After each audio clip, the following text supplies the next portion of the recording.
myself on my end. Just give me a thumbs up when you're ready.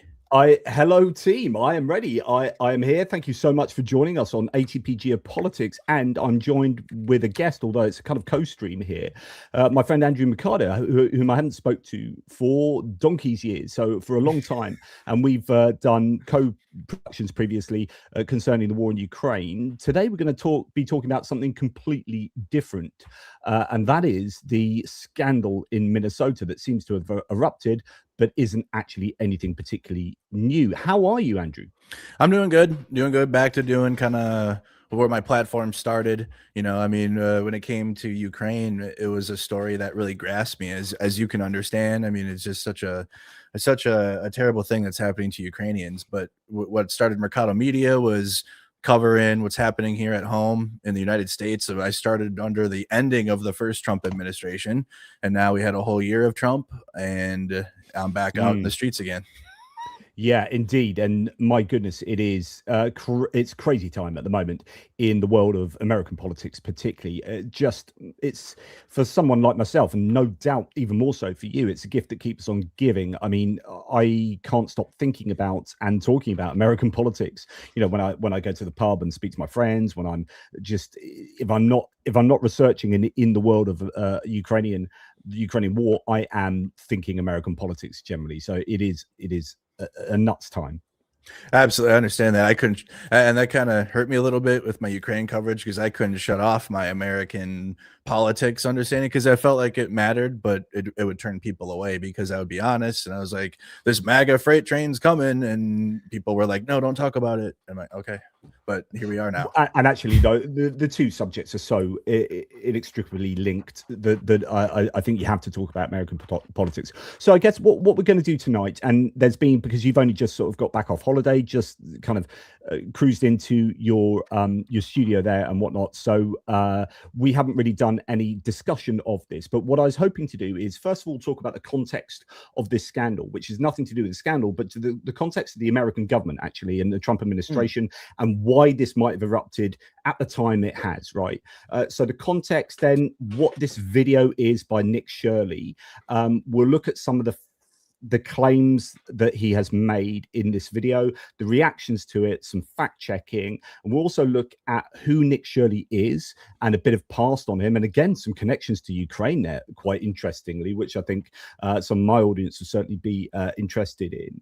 And then, you know, why he, you know, whether this was just him or whether there were people behind him that were working on this project, if you like, and then we'll look at, well, if Donald Trump is really interested in fraud, how about all of these commutations and pardons of people who have been involved in huge amounts of fraud? So that's the scope of this video. Does that sound all right to you, Andrew? Sounds good to me.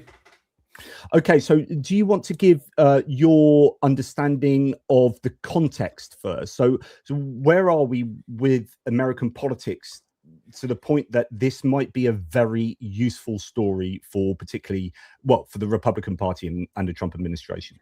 Yeah, first, it's a tool to distract from the failure of the release of the Epstein files. I mean, that was the big thing here towards the end of the year. It was released with redactions, and then some parts weren't redacted, and it was like, whoa. And then they took it and then took some files back, and then people were able to unredact the files themselves. It was just a mess. No, complete lack of transparency. But also, I mean, it's just been an absolute terrible year for the Trump administration politically. Like, if you're even just being honest, if you were supportive of the man, or if you are a Republican, like, it's been a terrible political year all around. I mean, like, the impending war with Venezuela that nobody wants, with the attacks on the boats. You have his approval rating is terrible. The affordability is not changed. Right, his big thing was, has anything changed in the last 4 years, or when he was campaigning last year? Has your life improved or whatever? He did the Reagan thing, and nothing's changed. No, grocery prices have gone up. I mean, our rent is still the same. The future for, like, people like me or younger in terms of owning a home, they're like, let's do 50-year mortgages. Like, what do you mean a 50-year mortgage? Like, it's just been terrible. And then just at the end of the year here, you know, they need some distractions. And Go ahead. Well, I was going to say the polling the polling data, sorry, is terrible for the Trump administration. He's lost independents like massively. He's lost Latinos, Black people. You know, some of these demographics that he had been somewhat successful with. He had improved kind of where the Republicans have been recently. In the last election in November 2024, he had really taken some bites out of these strongholds for Democrat vote share and whatnot, and he's losing them back again like big time. And so if you're a Republican strategist, you're looking at the end of 2025 and you're thinking, this is disasterville, right? We're going to get absolutely hammered in the midterm elections in November 2026. Trump is at the lowest approval like ever, and things are just really, really bad. And you've got the Epstein files just waiting to explode like some really controversial volcano. And so you need something to distract people. You need something to hit back at the Democrats. And this appears to be it. Does that sound fair? Yeah, it sounds completely fair, but also, I mean, I think it does another more geopolitical thing with when it comes to Israel. You know, you had Nick Shirley personally go to Israel earlier in the year, and he did some propaganda for them on their end. So, and then also he was at the Antifa roundtable, right, where Trump had these independent journalists all in a round table talk about how they're going to help uproot Antifa. Well, Nick Shirley is one of them. I mean, and also this isn't the first time he's come to Minnesota this year. He's came multiple times. He came in the beginning of the year with an ice raid. We had the very first ice raid we had was in like March, and he was out there with them, embedded with them, doing videos and showing the reactions to people as like the armored truck was pulling up. He was also in the Cedar Riverside area, which is a Somali populated part of Minneapolis. Yeah, and he was doing propaganda out there during the summer, and his video was, "This is the Somali capital of the United States," and like he was already laying the foundation of his propaganda journey that he's on to get to the point where we're at now. Well, also, but prior though, and we're going to get to that, I'm sure.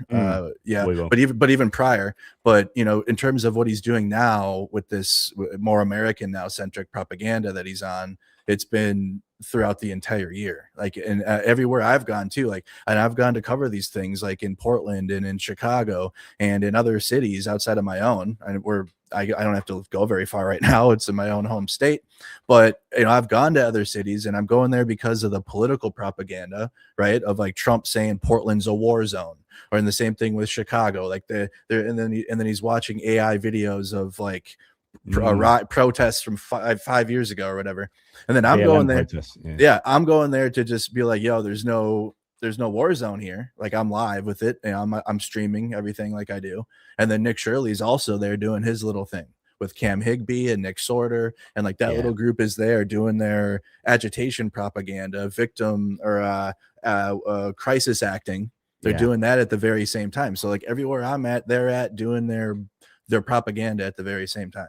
So I read a really scary article the other day of a bunch of British YouTubers who are doing similar things in the UK and really agitating and going, and it just seems to be this very much a move that is really divisive in society and disinforming people by amplifying grievances to a point of being actually not true, like spreading disinformation. And so I guess okay, that's the context. This is going to be a very useful story to shift that narrative. Let's then talk about what Nick Shirley has done. I have got I mean, this is not to deny that there is not fraud and has not been fraud in Minnesota, and we'll talk about the historical reporting on this, and no one is denying there is fraud, but the question is, you know, is this video that he has produced, a 42-minute video, is that essentially disinforming people and amplifying things like we see with Russian propaganda? They take real things and then distort them or amplify them to a point where they become really divisive, and then they can take advantage of that chaos. That's kind of the playbook here from potentially the Republican Party. Is that something you would generally agree with? Absolutely, especially with my experience now covering Russian propaganda from the source and seeing how it's disseminated, see how half truths are used, right? Which we're going to get into, because there was fraud. But now it's being used for a different reason, and there's accusations being brought upon that aren't true at all, and like it's just part of the half-truth propaganda. But also, I forgot to mention, you kind of mentioned it, but it's midterms this year for national politics, but also it's Tim Walz's election year. He's right. up for governor this year, so it's also okay. And of course, Tim, to let people know who might not be, you know, American, fully genned up on American knowledge here, political knowledge, Tim Walz was a guy who was, yes, governor of Minnesota, but also the guy that was selected to be the vice president candidate for the Kamala Harris campaign, right? So had she become president, he would have been vice president. So he's an important member of the Democrat establishment, let's say. And so this is a perfect year to try and you know, damage his reputation here. The other thing I was going to talk about with regard to the context is this isn't just about fraud, and it isn't just about being a kind of Democrat state, at least under the governance of Tim Walz, but this is an immigration thing. So although we're going to talk about some detail there, it's mainly been a case of Nick Shirley and others trying to show this to be a Somalian issue, that these immigrants have come in and they've committed fraud, and it kind of feeds into the grievances that people already have vis-a-vis immigration, and it sets immigration up as this division between the Democrats and the Republicans. So I think that's a really important aspect. Yeah, that's a perfect analysis of what's happening. It feeds this white nationalist aspect of this administration and everybody that is with that. But my prediction is that it's going to go from fraud at daycares into voter fraud. And like they're going to start saying that this is what I'm predicting, because it's just the same playbook. It's the same thing Trump did at a national level, and now we have Tim Walz's election coming up, and they'll say, "Well, there was fraud, so there definitely will be voter fraud too, because fraud." And like that's what's going to happen next. So just keep paying attention, and it's just going to flip right to that, and like pretty quick, because this election year is right. They're going to start campaigning now, and like start doing all that now. So what happened is this chap, Nick Shirley, produced a 42-minute video that has been jumped upon by many people. We'll talk about some reactions in a second. I'm just going to give my kind of analysis of what I think has happened, and then you can give some extra information about the video as well if you want, Andrew. So my synopsis is this. In late 2025, right-wing YouTuber Nick Shirley, he published a viral video alleging a $110 million fraud scandal involving Somali-run daycare centers in Minnesota. Shirley claimed these facilities were receiving millions in government funds while being empty of children. The video prompted the Trump administration to freeze, or attempt to freeze, I don't know what the latest is, $185 million in federal childcare payments to Minnesota, and launched multiple federal investigations. While independent investigations confirmed some past fraud in the region, notably the $250 million Feeding Our Future case, major news outlets and state officials have debunked several of Shirley's specific claims. Some of the claims were just very quickly. We'll talk about that in a second. Some of the debunking. I just want to let the audience see some of the reactions here. So this is, if I put you on here as well. So this is a typical reaction from a pro-Republican, pro-Trump point of view. In one viral video, 23-year-old citizen journalist, which I think is interesting, Nick Shirley blew the lid off billions in Somali-linked fraud and Democratic Party complicity in Minnesota. Plus, he inadvertently nuked the entire mainstream media's credibility for good. Give the kid a Nobel and a Pulitzer. You have had JD Vance, the vice president, says this dude has done far more useful journalism than any of the winners of the 2024 Pulitzer Center Prize. So he's arguing effectively that Nick Shirley he deserves a Pulitzer Prize. You have had then Donald Trump come out and say much of the Minnesota fraud, up to 90%, is caused by people that came into our country illegally from Somalia. Congresswoman Ilhan Omar, that is, an ungrateful loser who only complains and never contributes, is one of many scammers. Did she really marry her brother? So the conspiracy theories here. Lowlifes like this can only be a liability to our country's greatness. Send them back from where they came, Somalia, perhaps the worst and most corrupt country on earth. Make America great again. So you've had this video. you've had a whole bunch of claims that I'm sure you can talk to us about, and you've had this reaction from the Republican establishment and influencers and the information spaces online that have championed Nick Shirley in a way that makes him out to be this great journalist who has just uncovered this brand new scandal that just hasn't existed previously. And oh my goodness, this should bring down the Democratic establishment and this should put immigration back on the agenda, so on and so forth. Take it from there. I mean, this was also taking place while we're having ICE raids, right? All month up until I just came back from my vacation, I was out streaming ICE activity and what the ICE agents were doing all over the Twin Cities. So you already have the Somali community being targeted by ICE agents and immigration agents, and like they're already on edge already, like as we speak. And then you have Nick Shirley going door to door with what I think they're ICE agents that are with him. Okay, because he's embedded with them, and this is my opinion, right? That's just my opinion. Because he's embedded with them. He, like when we were at Broadview in Chicago, he shows up, he pulls up with a federal agent, like, and gets dropped off, and then gets to walk right into the Broadview facility. Like we're all standing there. Even Cam Higbee was there, and other right wing idiots. But Nick walks right in.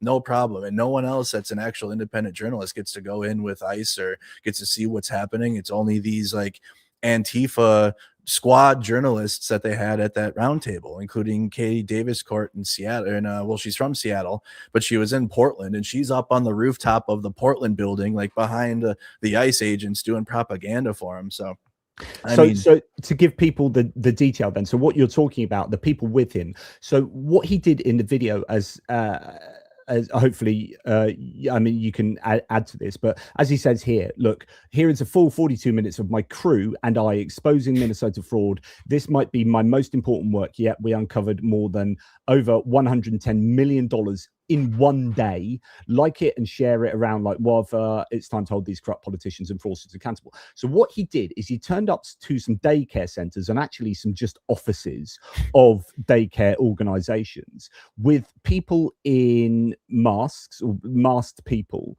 and cars without registrations on as well, by all accounts. And then, you know, we're asking why they're, you know, these daycare centers weren't letting them in, and had like blanked out windows, and all went into these offices and there weren't kids there, or weren't kids at some of the day centers that they were visiting, and it was all like, oh, see, this is, they're just taking money from government and they aren't actually offering services, so on and so forth. So loads of these claims that he then says, look, this is all part of this massive, and I'm uncovering $110 million worth of fraud just today, blah blah blah. Is that a kind of fair enough analysis of the video?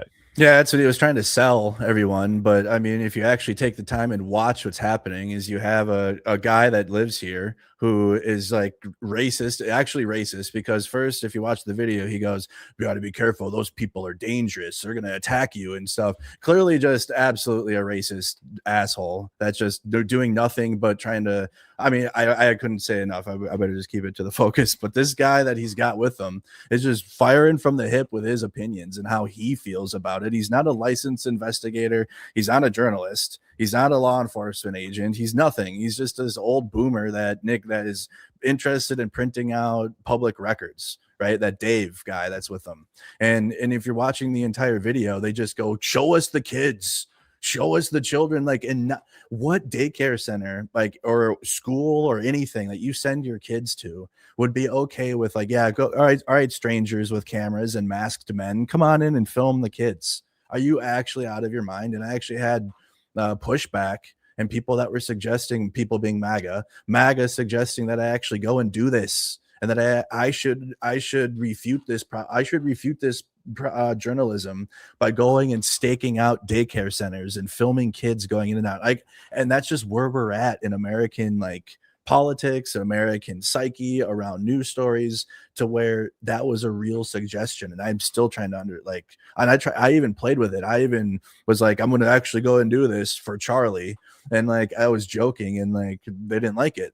And then they were like, oh, this is wrong. We'll come and film my grandkids. Come and do it then. I'm like, that's the point. That's the whole point. It's wrong. Like, the entire premise of the journalism or the nonsense here is wrong. Yeah, so I mean, there's been quite a lot of debunking that's been going on of his points. Just a few here. So the idea that there were empty daycares, security footage from the ABC Learning Centre showed children being dropped off on the same day Shirley visited and claimed the facility was empty. So there's actual video evidence of the falsity of his claims. At another location, Shirley arrived at 11 a.m. when the facility's documented operating hours were 2 p.m. to 10 p.m. So he goes when it's shut and claims that there are no kids there. Oh my God, this is fraud. Closed facilities, at least in 2 instances, Shirley visited daycare centres that were already permanently closed or non-operational.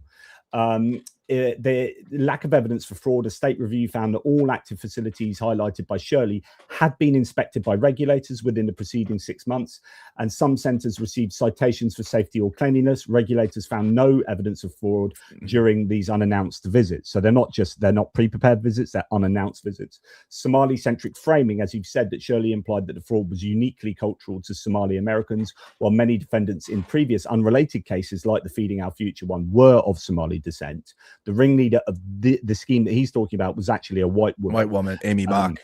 Yeah, and so Brian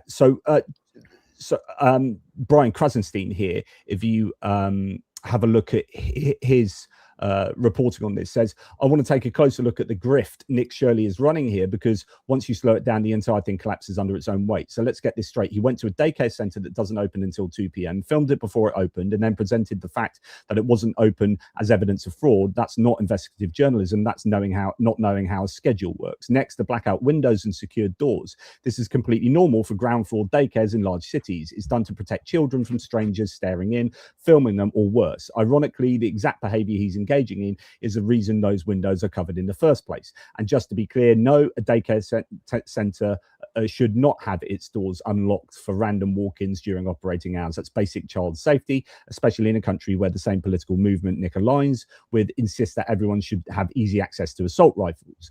Then there's a part where a 23-year-old guy with a camera shows up asking if he can enroll little Johnny, a hypothetical child, in a Somali daycare. You can hear the uncertainty in his voice because even he knows that doesn't make sense. So on and so forth. It's just a whole suite of these kinds of issues with the video that he produced. Anything to add to any of that? Yeah, I mean, it's so what he's trying to do is he's trying to farm the real reporting that's been done about the Feeding Our Future fraud and then other fraud that had taken place. And I don't want to jump the gun because I think you might have plans to get to that. Are we going to get to the actual fraud? Yeah. You can talk about that. I was going to talk about the reporting of it, but if you can give us that background. For sure. Yeah. So what he even has it in his video. If you actually take the time and you've watched his video, which I have, and he actually puts it in there, and he puts the Feeding Our Future fraud and the autism centers, and also like the other Medicaid fraud that was taking place, ironically, under the first Trump administration, especially during COVID. A lot of people were able to scam and fraud so much money, pay PPP loans, and all the millionaires doing PPP loan scams during COVID. It was free reign for everyone. So, and this is gonna also tie back into like my Ukraine coverage, right? So a lot of my reporting prior to when I started to cover Ukraine was local Minnesota stuff, because we had riots here and George Floyd and then Derek Chauvin, and then we had more. It's been a busy Minnesota news for like a long time now. So I was known for that. And then now when Russia invaded Ukraine, I'm covering it all year. And the charges first came in September of 2022, right? So I have all this following that followed my riot coverage and stuff. They're hitting me with, oh, you're covering Ukraine and helping them, but you don't care about the fraud in our backyard. And I'm like, I didn't even know. My bad. And we actually made posts. We were posting about the fraud on Mercado Media in 2022 because I had people demanding I post it. I don't cover fraud. I don't cover, crime like that. I've covered war. I've covered riots. I've been in the middle of buildings burning and people screaming. And like, that's what I cover. That's where I'm in the middle of that. I don't cover business fraud. I just never have, but people were demanding it and we had posted it back then. So while Biden was president, the Biden administration, Department of Justice, worked with Tim Walz's administration to bring 90 convictions over the past 3 years, including the person responsible for it, Amy Bach, the lady who you mentioned already. So these people are asking for, where's the money and where's the you're late. You're late. You are 3 years too. Actually, well, there's been more convictions that have carried into this year, but you were late to those too.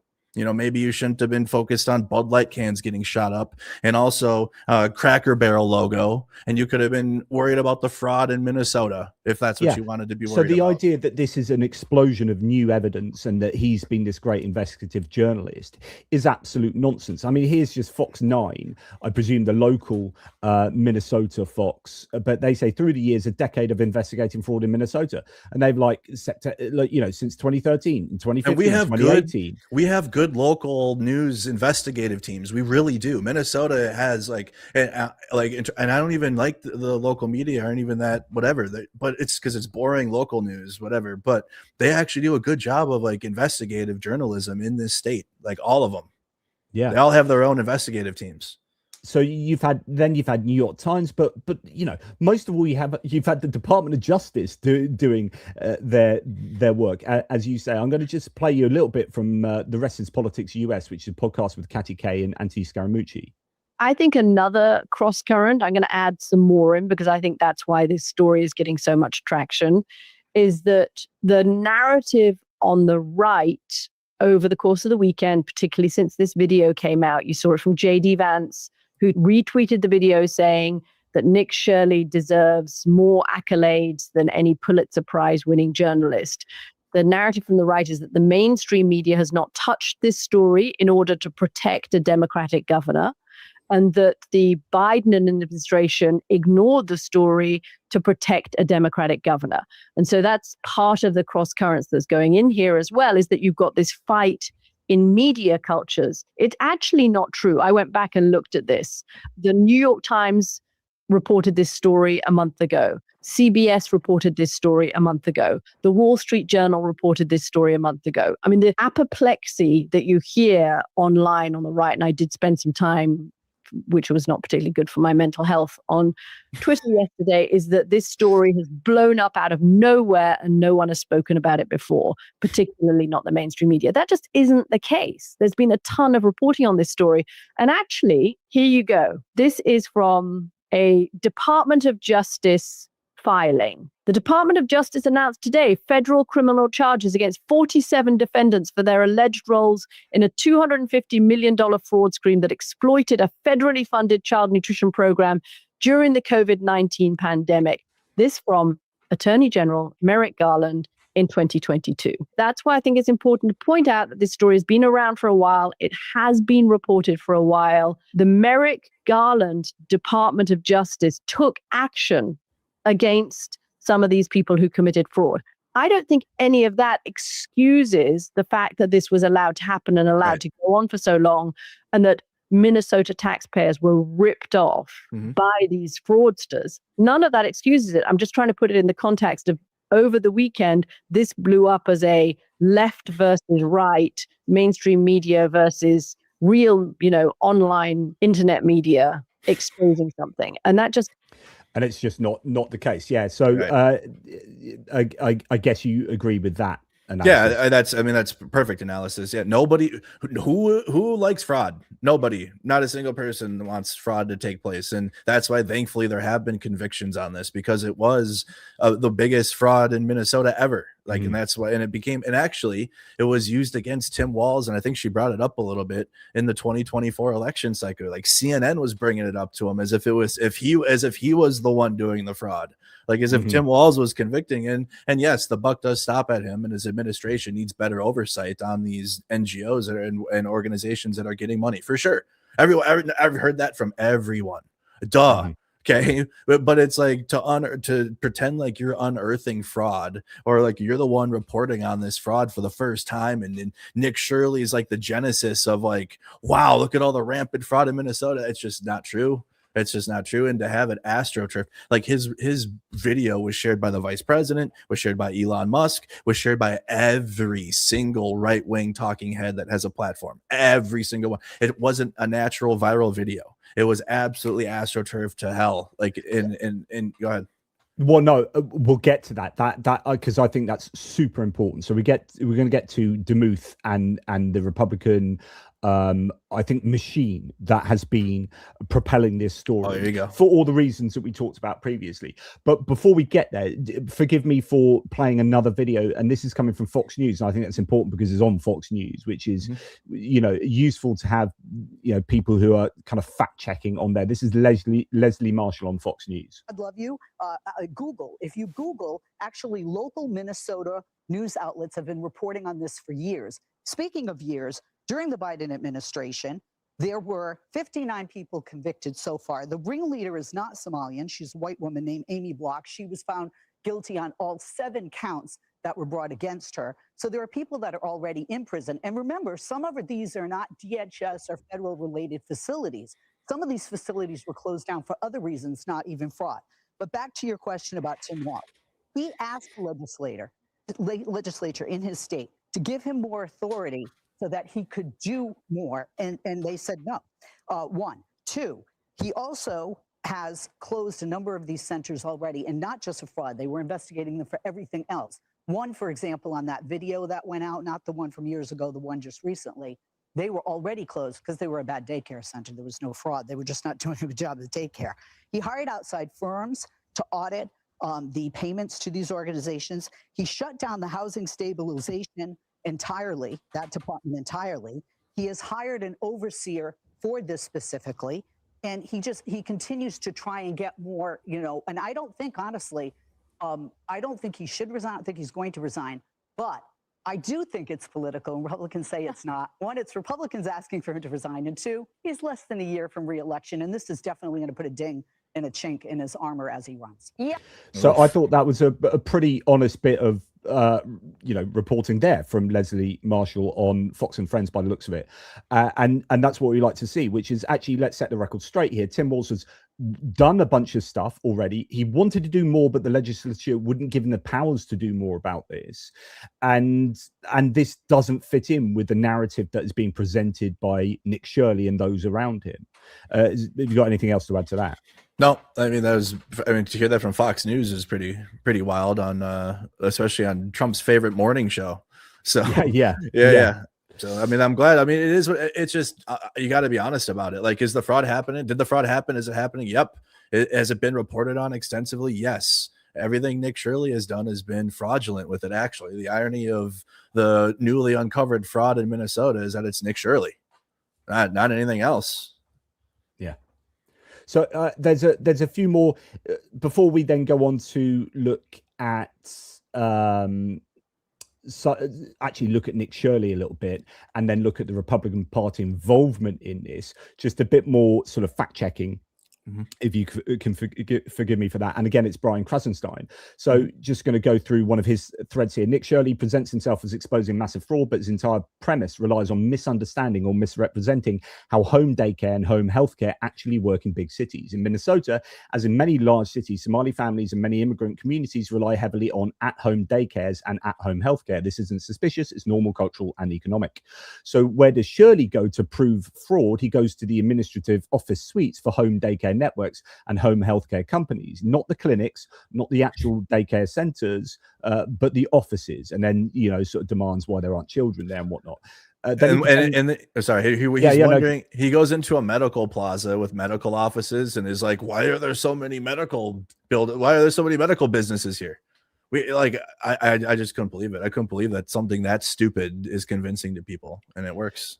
Yeah, and it's just interesting. Here's just a commenter on my live feed saying, Nico says, the cope on this channel is insane. Lol. Everyone's always so forceful when they add a lol on their statements. What I really deride on my channel particularly are unsubstantiated claims that are just fly by their own copesters, really. Like, criticize what I say, criticize what Andrew says, but for goodness sake, be specific. Don't just say this is cope. Say where we are wrong, and then say why we are wrong, and then bring some receipts. Right? They don't do that. They don't do that. They never do that. It's just a troll. But I just I do demand substantiation. Like absolutely. Otherwise you can just go and take a long walk off a short pier. But to get back to this thread. He pretends the officers are supposed to have kids, parents, patients, or caregivers physically present, and when they don't, he calls it suspicious. That's like walking up to a UPS corporate office and accusing them of fraud because there are no trucks inside. These locations exist to handle licensing, billing, compliance, scheduling, paperwork.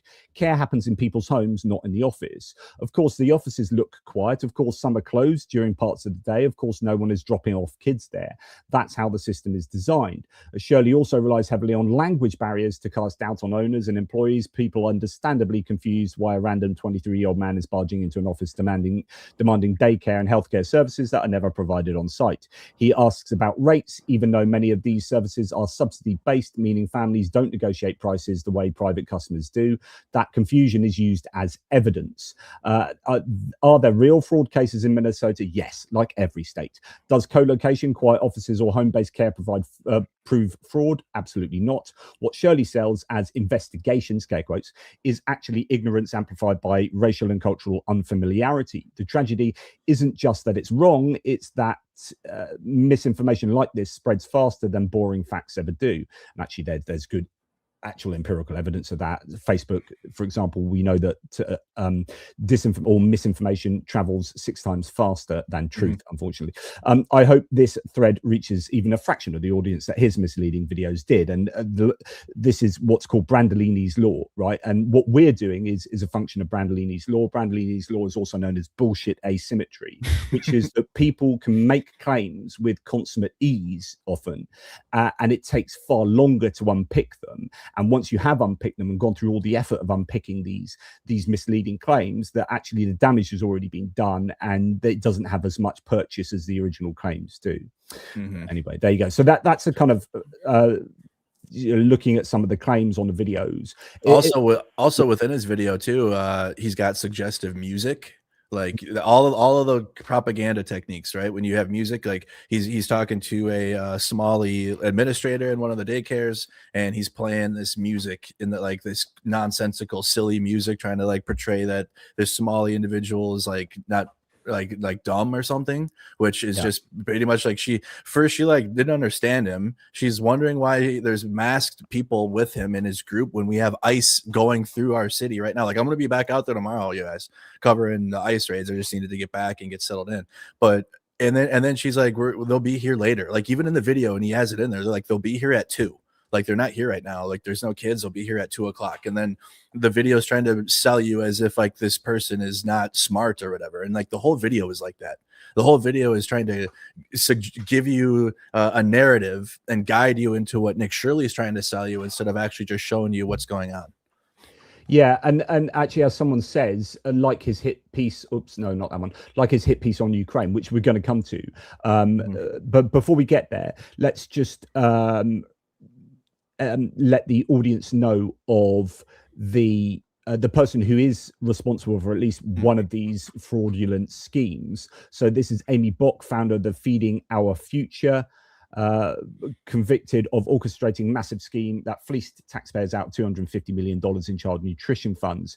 Judge just cleared feds to seize $3.7 million of cash and bank accounts, 2013 Porsche, jewelry and electronics from a fraud-built lifestyle. This is peak white-collar degeneracy, while racists scream about immigrant fraud. The convicted ringleader is white as hell. America, we've got a problem. So that's one way of seeing it. So obviously there are going to be people on both sides of the aisle fighting for control of the narrative here, but this is certainly putting paid to the idea that this is just a uniquely Somali problem, right, and a uniquely immigrant problem. It's actually quite different. Yeah, absolutely true. And like I said, it goes, it's kind of like this double-edged sword of propaganda, where it both does the half-truth about the fraud, but also tickles the white supremacist, their narratives that they like to be told about the Great Replacement theory and immigration, and then Democrats bring immigrants and all of that other nonsense that they always say. Yeah. Absolutely. CNN confronted him on his claims of fraud in Minnesota, and he sounds in the piece like he doesn't really know what he's talking about. He can't back anything up and just stumbled his way through the interview. This is the guy that they're relying on. So I don't know if you want to listen to that at all. Yeah. Sorry. Yep. Okay, we'll go for some of this then. I mean, this is 3 minutes 46. I don't know if we'll listen to it all, but just to give you a sense of him being Report from CNN. approached. Can we talk to you? This is MAGA YouTuber Nick Shirley back at a daycare in Minnesota. He alleged was a fraudulent facility in a now viral video. People are going to say this is a left or right issue, but no, fraud is fraud. And so I'm not out here trying to put a twist on things. Shirley's viral video. Can I say something real quick before they continue? No journalist does merch and then goes back to the scene of the investigative journalism that they did or whatever and wears the merch of the thing. By the way, just throwing that out there. That's interesting. So what I wasn't even looking there. What his own merch? Or... Yeah, he's doing merch on the Leering Center, which that's the biggest thing they had was that they misspelled the sign. Congratulations. Right. Like they fixed the sign. Mago did the sign fix just like they did Cracker Barrel. They're really good at that apparently. So, but that's what he had. He had the merch on for the place. And actually, and I hope this daycare sues the hell out of him because he's putting 1-800-FRAUD on there with their logo. And like, there's no evidence of fraud. It's just his accusations or affirming the real fraud that's actually taking place. And it's just horseshit. Sorry. Well, yeah, I was wondering about actually where they go from here with regard to lawsuits and whatnot. I mean, there's another source here saying Elon Musk and Nick Shirley, because obviously Elon Musk has been talking about this, no doubts, and others on X who agreed with him on accusing Somali daycare operators of fraud could face $100 billion lawsuit from the operators if his claims prove false or materially misleading. I mean, I don't know the provenance of that particular claim, but I think the litigious society that America is generally, that you can imagine there are going to be some pretty right, people that are wanting to go to the courts. He says he's uncovering tens of millions of dollars in fraud at Minneapolis daycares run by the Somali community. It was retweeted by Elon Musk and Vice President J.D. Vance. In the video, Shirley tries to open locked doors and talk to people at various daycares he claims are frauds. Did you come during their normal operating hours when you came to visit? I came at 11 a.m., I believe, and I also came the following day later in the day. The point of it is not whether or not I came at the right time of their operation hours. The point is that blacked out doors, they can't give you any information. You call that no answer. I wasn't trying to go inside, and there should be a way for somebody to actually be able to call that number and somebody to be able to answer. These aren't real businesses. But surely you don't think a daycare should just be unlocked. You shouldn't be able to just walk into a daycare. Should be a reception. No, every daycare is locked.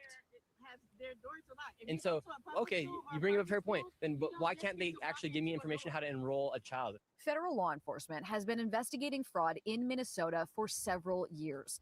Both Attorney General, so on and so forth. You get the point there. That's is it. He even concedes. Well, fair point. Yeah, he concedes immediately. You're going to play the Kalen video, I'm sure, but he breaks down as soon as you push back against him personally.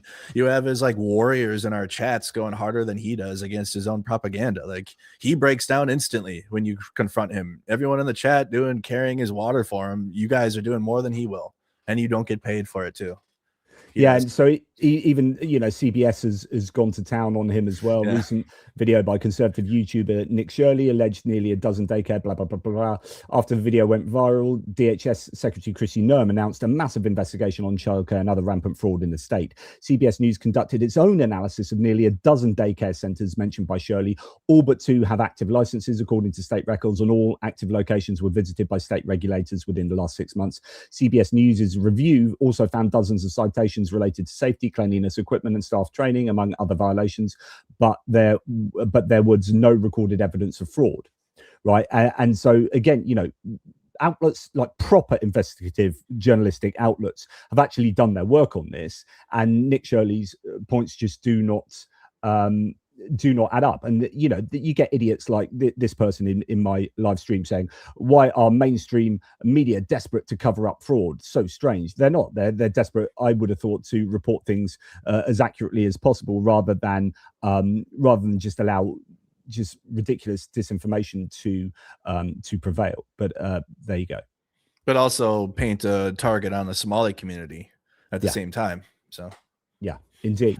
And as someone says here, the real scandal here is Minnesota's Republican Speaker of the House and Republican candidate for governor, leaving millions of families suddenly strapped for childcare after they knowingly helped manufacture a fake story that got the state's childcare funds cut off. So there's this idea that now that there's this attempt to freeze all this money to these people, that actually they, people that are going to struggle here are going to be kids and poor families, and you're like, oh, well done, that's really now what's happening. And you're apparently getting as Walter Masterson here says, I thought this was satire, but now random MAGA grifters are just showing up to daycare centers across the country and banging on the doors saying, where are the children? And this is just provoking a movement of people that are just going to be, pretty harsh on people that I assume are genuinely trying to provide health, childcare for children. So yeah. Mm-hmm. Yeah, we've seen it in multiple states now. You got others a part of that Antifa roundtable, journalists doing it. Like, it's all coordinated. It's all part of their plan. Yeah. Yeah.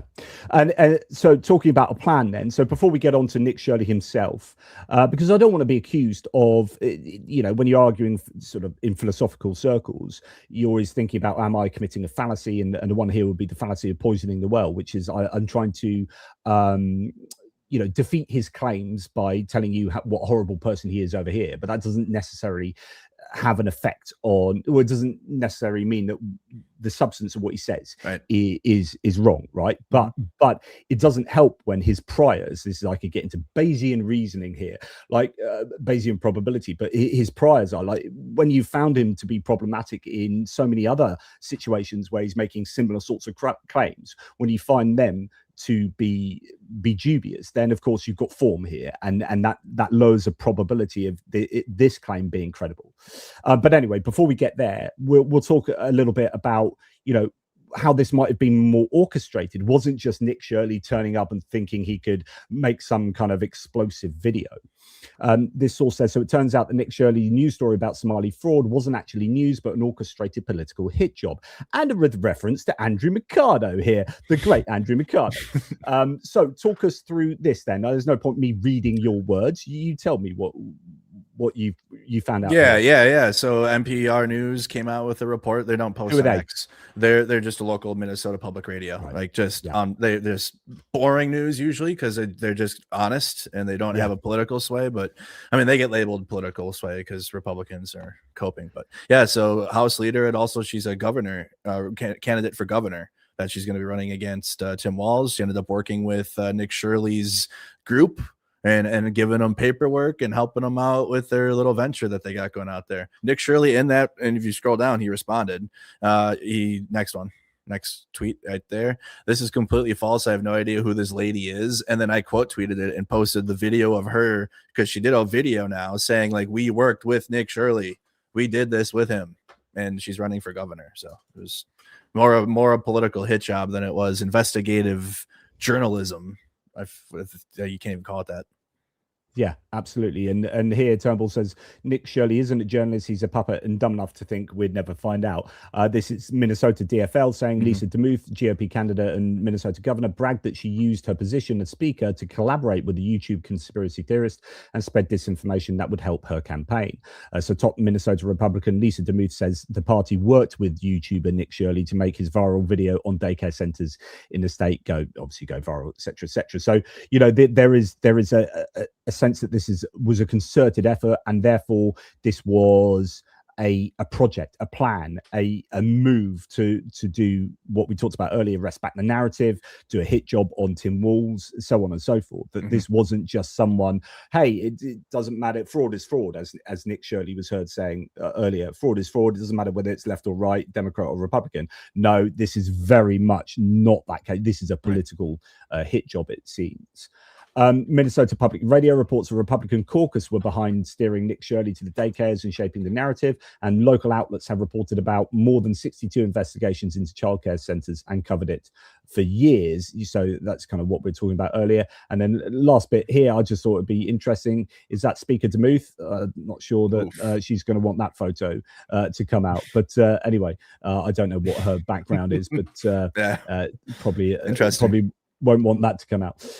So yeah, this does look like it was an orchestrated attempt to and it succeeded. It has largely succeeded in distracting away from the Epstein files. I mean, I haven't heard much on the Epstein files the last couple of days. Obviously, it's the festive period and whatnot, but everyone seems to be talking about this. Yeah, and that's the thing is it going to stand the test of through the holidays? Like, I mean, news in America, especially in America, comes and goes. Like, we're all focused on this, and then in a day or two, nobody will care. Nobody will care. We'll be talking about something else, and that's just how it goes in the United States now. Not to say, like you said, this will still be brought back up when it comes time to go vote for the governor, and it's going to be, and the fraud will be a thorn in Tim Walz's side. That'll be up to him to handle. But right now, this loud time of this news will go. It'll fade away, just like everything else. Good. Apparently, you got a shout out from Adam Mockler, so that's pretty cool for your coverage. Nice one there. Shout out to Adam. Yeah, he's a good man. So that's what it appears to have been, a bit of a hit job, or an attempt to, as I say, win back the narrative there. Now we're going to go on and talk a little bit about Nick Shirley himself and in his background here. So let's look at a couple of other sources. We'll go to here. So this is the effing idiot. This person says, Nick Shirley, who MAGA think is a hero, he insinuated the war in Ukraine didn't happen, then called it satire. F anybody who supports this MAGA grifting POS. So then Kalen back in 2024, and I remember this. I reported on this back in. We all did. Everybody did. Yeah. Because he went out to Ukraine and he was recording all this stuff, and then behind the cameras he is saying things that were different to what was actually going on. Here is Kalen speaking with him for a good 15.5 minutes. Do you want to just talk us through this interaction and what he was known for doing in Ukraine? Yeah, so he came to Kyiv. He went to Kyiv, filmed supercars there, and filmed vehicles, and like tried to suggest like your taxpayer money is going to Ukraine. Or he's doing it right there. Your taxpayer money is going to Ukraine for these cars and for luxurious lifestyle, and like not actually for the war. And this dude Nick Shirley actually did go to like Bucha and Irpin and like actual places where significant. I mean, the whole country's faced war crimes, but the most well documented war crimes of the entire invasion are Bucha and Irpin, and he went there. And then in this interview, Kalen's talking to him about it, and then Nick Shirley goes, "I went somewhere to the east. Isn't Bucha east? Is Bucha eastern Ukraine?" Like, this dude went there and didn't even know where he was physically. He's not the smartest. Like, if you actually listen to Nick Shirley talk and like relay things, he is not. Things are not firing at all cylinders up there. But even in this interview too, he goes, "I was doing satire." And then Kalen goes, "Well, that's a revelation. You're doing satire then. I thought this was a news report. You were reporting on what's happening in Ukraine. Now you're doing satire. Very interesting." Yeah, as Kalen says, after facing huge backlash, he's now saying it was satire. He also claims to be clueless about pro-Russian accounts amplifying his content despite interacting with them. Watch and make up your own mind. I mean, we're not going to show this here, but 15.5 minutes of Kalen doing what Kalen does so well. Here Kalen says on a separate post, Nick Shirley came to Ukraine to pretend there wasn't a war happening. He pumped out Russian propaganda from Kiev and insinuated life was great here. Unfortunately for Nick Shirley, I spoke to his fixers today who told me he was terrified the entire time. He told them he didn't want to visit frontline cities despite being offered to go, so he knew how bad it was and then decided not to show it. All of this contradicts Nick's post saying he didn't have accreditation to go anywhere outside Kiev, so, quote, couldn't show the reality of the war. Nick has been caught lying. Yeah, so this is an example. If you're looking at a horse, right? You're thinking, right, there's a horse race going on. Shall I bet on this horse? And you see that the horse has lost like 6 out of the last 6 races, and you're thinking, likelihood is not going to win the next race. It's just probability here. Prior probability can inform, current probability assessments. So you're looking at Nick Shirley and saying, well, in all these other situations where he's making similar sorts of claims, he's doing similar investigative journalism, he's been full of shit. So likelihood here is that he continues to be full of shit. And I've caught you eating. Yeah, you got me right in the middle of my Werther's original. Very good. No, but yeah, I mean, he's been doing this the whole time. He is a wuss. Like when protesters confront him, the same thing. So I couldn't believe he was going to Ukraine because no, you can't hide there. The missiles are coming in. The Russians are attacking. They don't care, obviously, where you're at, or especially if you're a guest of Ukraine. They don't care. They're going to bomb you or bomb wherever the most populated parts of Ukraine are. And if you're there, you're getting bombed too. And so, of course, Nick Shirley was too much of a wuss to go into that situation. He can't even handle a group of activists in the U.S. He's truly a wuss. Like, but then check this out. So, flashback per Reuters, Nick Shirley, the guy behind the Minnesota daycare fraud video, once paid Hispanic day laborers he recruited to Home Depot $20 to hold pro-Biden signs in front of the White House to gin up fears of an scare quotes invasion. So this is a guy that we're dealing with here. So he has no problem with misrepresenting. I mean, this is anathema to me. I could never like. I am all about like truth and information and being anti-disinformation. This kind of behavior is, in my eyes, absolutely disgusting. And yet, this is a guy we're supposed to think is doing some incredible investigative journalism right now. He did the same thing, went to CCOT, the big famous El Salvador prison. He went there and was like, it's weird because he was doing fascism with it, with like how they don't get fed and they get treated like shit, but it's like, this is good though. This is a good prison, and like trying to do propaganda for El Salvador at the same time. It was wicked what he was doing. Yeah, I did have a link to that and I think I lost it, but yeah. I mean, here is a sort of claim. So, as a supporter of his Salvadoran pride, really happy to see Nick Shirley going viral over his Minnesota fraud investigation. Nick was the first Western journalist to go inside El Salvador's CCOT prison. He's been grinding non-stop. I think the word's grifting. Yeah, that's the right. Yeah, not grinding. But there you go. And then here. Talk about grifting. Nick Shirley has apparently launched a meme coin, seemingly just as a viral video hit. Yep. Not only was this investigation directed by Minnesota GOP, the Republican Party of Minnesota, and promoted by Elon Musk, but it also coincided with millions of dollars passing hands through a likely timed pump and dump. I mean, I can't speak to the provenance of that particularly, but yeah, I haven't been able to go into any crypto news yet with it. Like I just got back. I'm going to do a little more, but yeah, I haven't looked into the crypto aspect yet. But I did hear, and people did send me the screenshot of his crypto coin that he had started. Wow. And then finally, just on, and I don't want this to be a character assassination in a kind of illegitimate sort of way, but this is like, no, we need to know who we're dealing with here. And here's another example. Since Nick Shirley wants us all to believe that only Somalis commit fraud, below all the relevant documents in the fraud case involving Nick's family, in which they were alleged to have defrauded a company of over $500,000. They settled the case for $20,000, and here's one of the documents from that case. And then this person, Ishmael Royer, says, link to the documents here. These are actually from two different but related federal court cases. In fact, there are many documents filed in this case, but I've included the most relevant ones here, including the initial complaint, a settlement agreement. So, like, his family have been involved in a fraud case on them, and here he is waxing lyrical or like, insinuating that fraud is rife with these Somalis, and whipping up this kind of divisive rhetoric and sentiment. While we're on the family really quick, he brought his mom to prom. That's where we're at with it. You know what I mean? And his mom is a propagandist too. Brooker T. Jones or whatever her name is. She's a right-wing propagandist too, and she goes wherever he goes. And so it's like he gets dropped off from, like, mom drops him off and he goes and does his thing, and she does her thing at the same time. It's crazy.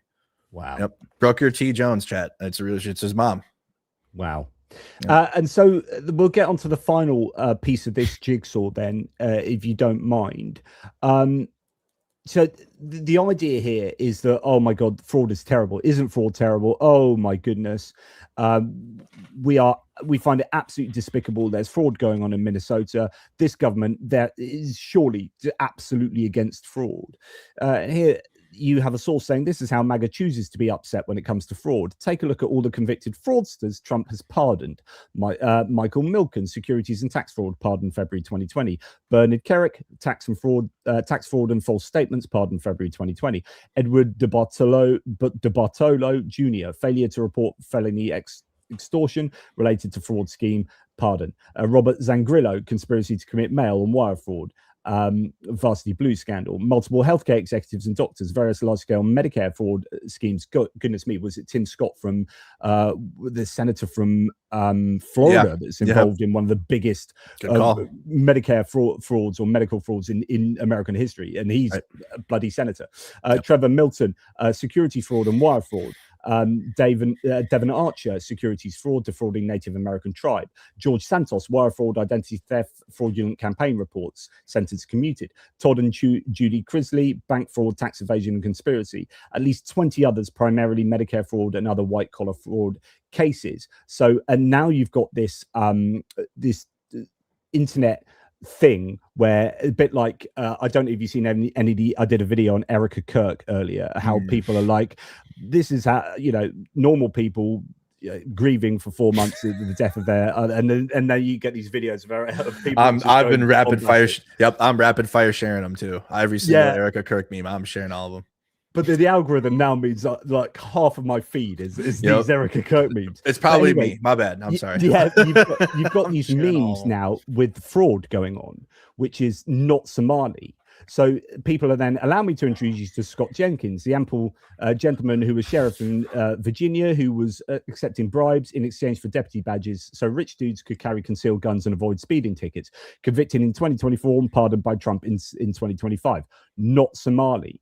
Pardoned by Trump after convicted of 12 counts of bank fraud and tax evasion, don't have to pay back $17.8 million in restitution or serve 12-year sentences, not Somalis. And by the way, that's a really important aspect of pardons, which I think is egregious, that these people have been, it's not, pardons don't mean that they didn't do it and they are now innocent. It means they're pardoned of their crimes.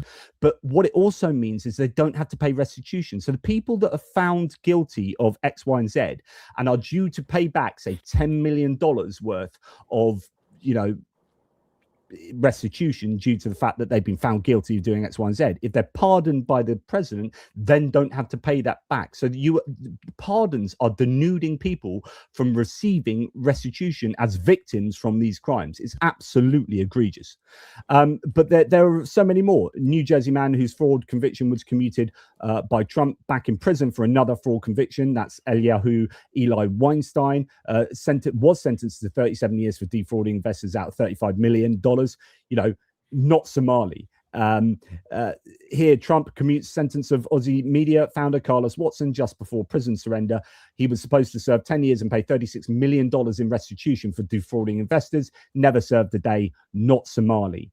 And then it goes on and on. Another day, another criminal pardoned by Trump. This time it's Philip S. Formes, the Minnesota daycare fraudster who operated a nursing home scheme to defraud Medicare for $1.2 billion, getting doctors to bill for unnecessary services, rearrested for domestic violence. Pardoned by Trump. Minnesota, fraud, right? Absolutely outrageous. He donated $1.8 million to Trump and hired Pam Bondi's brother as his pardon attorney, defrauded hundreds of millions from people, walked away free, not Somali. So this is convicted of bilking investors, Nicola founder, and Trump donor gets a presidential pardon. Just two more. Brett Favor's role in massive welfare fraud in Mississippi is just the tip of the iceberg. Feds demanded $100 million plus back from the state after Mississippi Republicans were found to be orchestrating one of the biggest welfare frauds in history. Not Somalis, one might add. And finally, same as it ever was, Trump commutes sentence of kosher meatpacking executive Shalom Rubashkin. President Donald Trump has commuted a prison sentence whose sentence was to 27 years for money laundering. So on and so forth. And that's just a really quick synopsis of a bunch of these that I just thought. You could do that for another hour or two. You could do that for another hour and go down the list of pardoned fraudsters that Trump has pardoned.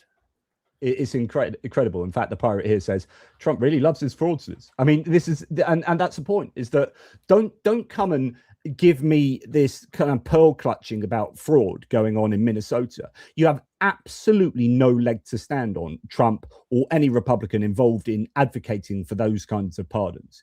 That is corruption. I think the presidential pardon, by the way, should be got rid of. I don't have any time for it. It seems to be being used terribly at the moment. Mm-hmm. I think you could probably get both sides to agree on that one. Yeah. I think that'd be a good one. People would agree on that. Term limits and no more pardons. Yep. Well, who needs term limits when you can just take power and not give it back? We'll see if that happens. No, literally. Sorry, I was banging on a lot, not giving you a chance to speak there. I mean, is there anything that you think needs to be added to, what we've looked at in this video at all? I mean, I think you've nailed it completely. All of your sources too. I mean, it's just kind of been a interesting view into how propaganda works. And like you said earlier, I can't remember what it was labeled, but we have to do double the work to undo the propaganda. And then by the time we have the truth out, it's already, all their propaganda is already kind of seeped into people, unfortunately.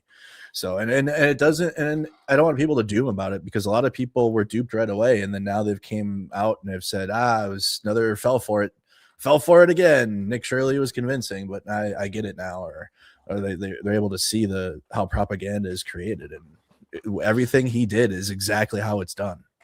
But I think this is a symptom of a larger malaise. Well, it's not, malaise is not the right word. This is a concerted effort by the Trump regime to become authoritarian and autocratic by the way that they are dealing with the media. So in the Pentagon, they said, Pete Hegseth said, right, we need to make sure that you need to sign a document to say that we are going to give oversight to what you print about the armed forces, the Pentagon, and when we give you the say so, then you can print it. And they're like, First Amendment, no, we're not going to do that. So all mainstream media outlets, apart from Newsmax, OAN walked out of the Pentagon, and they replaced them with right-wing social media influencers like Laura Loomer, etc., etc.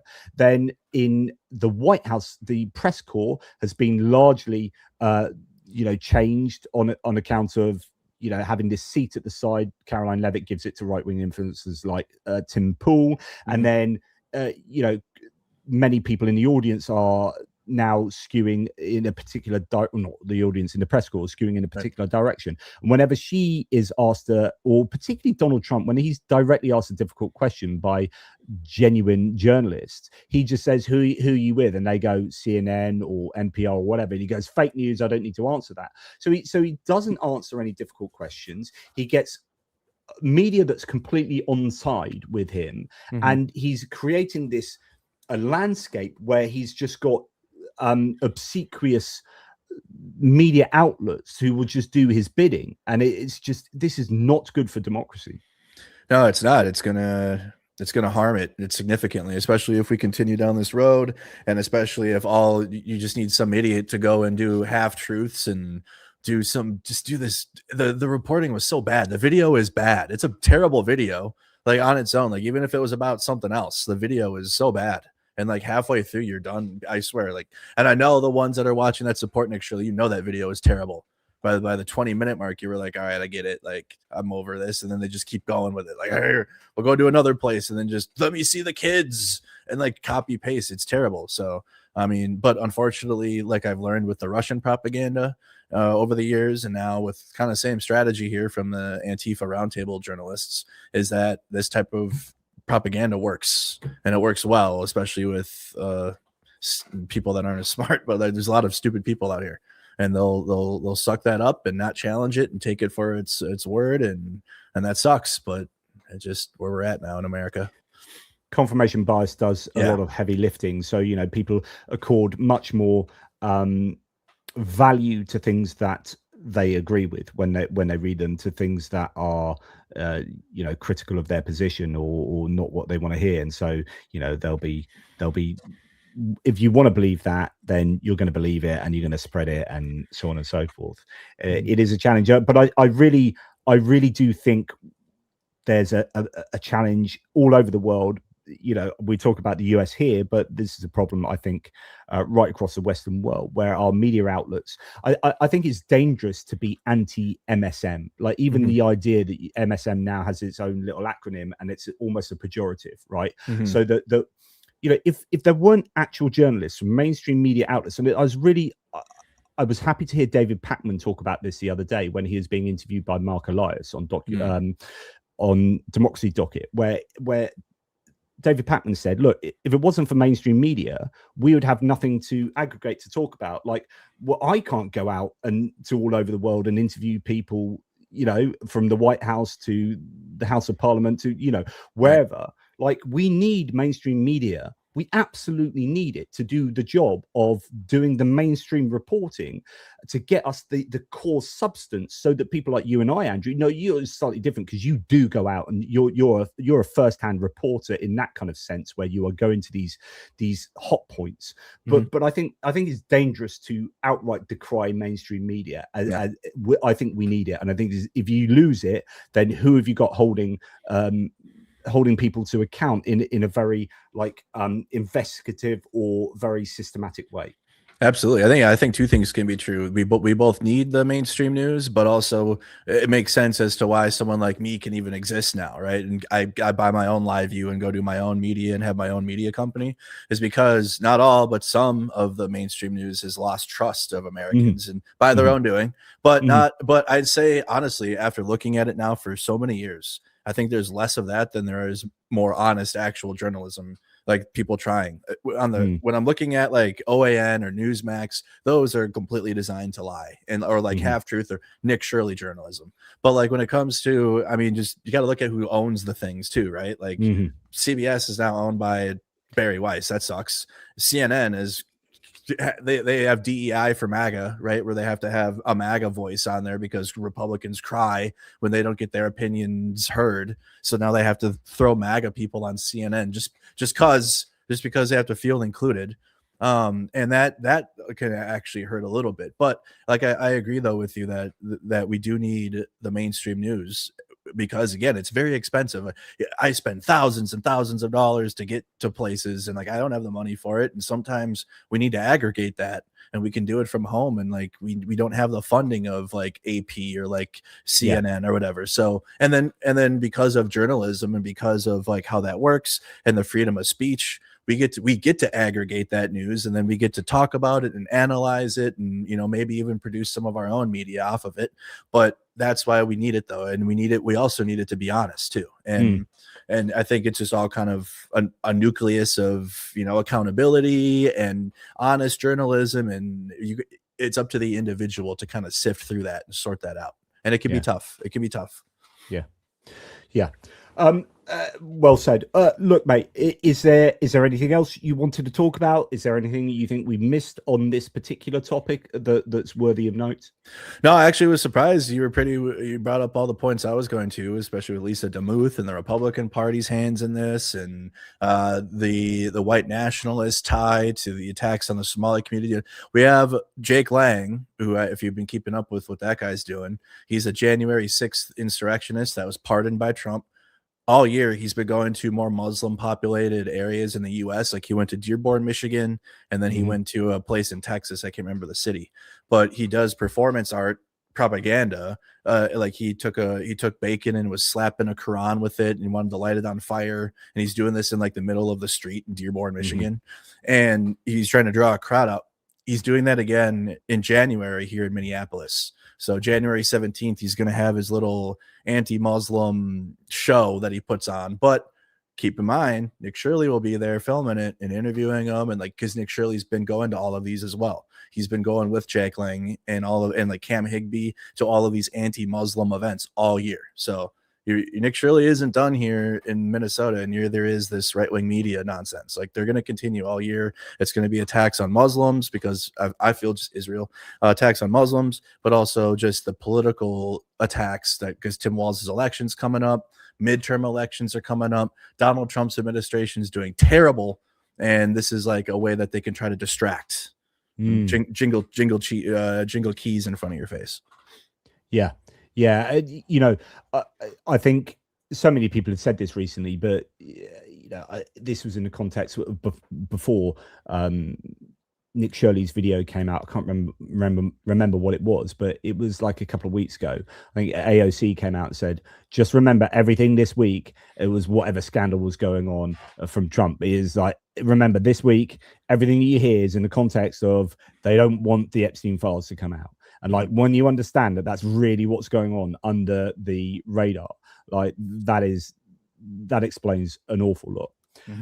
Well, look, but before we sort of wind down, I need to do some thanks, if you can allow me that. Absolutely. I just want to say thank you very much to people who've helped out the channel. So here is the pirate saying, let's help ATP to 100,000 subscribers. That'd be great. Make my son Oscar the happiest boy on earth. I've got twin boys. Finn, he's less bothered, but Oscar, like, I think I'd be a real dad to him if I got to 100,000 subscribers. Thank you to Tiziok Chalk. Happy New Year, glory to Ukraine, saluti da Roma. So thank you very much from an Italian supporter there.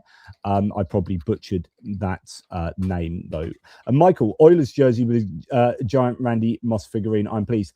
That Michael Vuchar, one of my Canadian supporters who sent me, he owns a kind of retro Canadian clothing thing, and he sent me a bunch of retro Canadian clothes, and I wore this Oilers jersey, which is an ice hockey jersey, and I've had so many Canadians go, man, you won this ice, and yeah, of course, thanks. I know what I'm doing there. So thanks. I think you might have been talking about this too in the background. If he saw the what he's talking about. He might have seen this. I got sent this by a viewer years ago, and it's been on display ever since. Because it's awesome. Nice. Like you don't find things like this anymore. You just don't. Nice. Daddy Jim Fella says, Happy New Year, JP and Andrew. Great to see you two doing a collaboration. Merc is awesome. Slava Ukraine. Thank you very much, mate. And thank you, Daddy Jim. Yeah, absolutely. And who's popping? Beware opinion pieces masquerading as factual news, and this is where we do need some kind of education.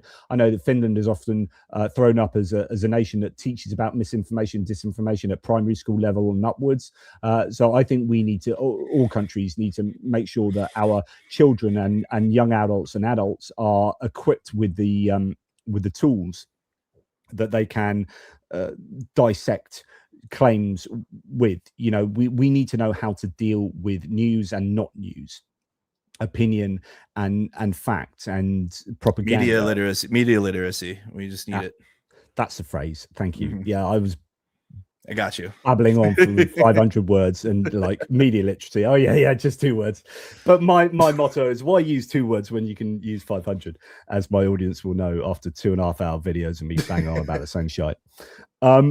Dude, I really appreciate hanging out with you. Thank you very much for talking to us about this topic. Hopefully, we have given enough content for you guys to at least think that what Nick Shirley is doing here should be treated with some kind of healthy skepticism at the very least. And hopefully there's enough content here for you to go, actually, I think we know what he's up to.